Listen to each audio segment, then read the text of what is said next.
naging mabunga ang pagsisikap ng administrasyon ni Pangulong Ferdinand R. Marcos Jr. na mapasigla ang turismo sa bansa. Ang detalye sa Balitang Pambansa ni Clazel Pardilla ng PTV Manila. Ito na ang ikatlong beses na bumisita sina Emilia at Elena sa Pilipinas mula Germany. Tiyak na hindi raw ito ang huli at may mga susunod pa. We choose Philippines because the people are really kind. The nature is beautiful. It would always been very good. Yeah, I was never afraid or anything in the Philippines. Ayon sa Malacanang, lumobo sa higit 1,167,000 na mga turista ang bumisita sa unang 2 buwan ng 2025.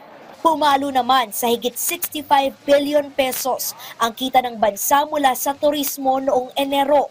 Mas mataas ito sa 43 billion pesos na naitala sa parehong buwan ng 2019 bago magpandemya.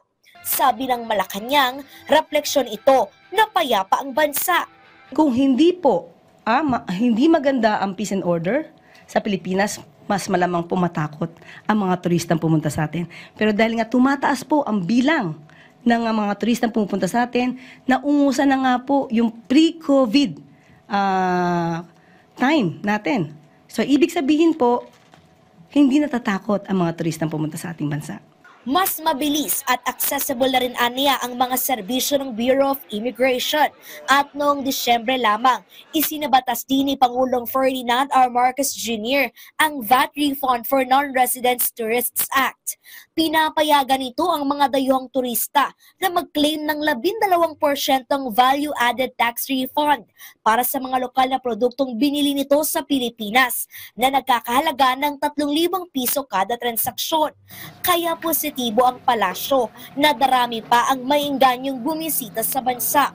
Kasabay nito ang paglaki ng tourism revenue dahil inaasahang magbubunga rin ang bagong batas ng karagdagang 30% sa paggastos sa mga turista. Tiyak na makatutulong ito hindi lamang sa mga maliliit na negosyo, kundi magre-resulta rin ng mas maraming trabaho. Mula sa PTV Manila, Clazel Pardilla, Balitang Pambansa.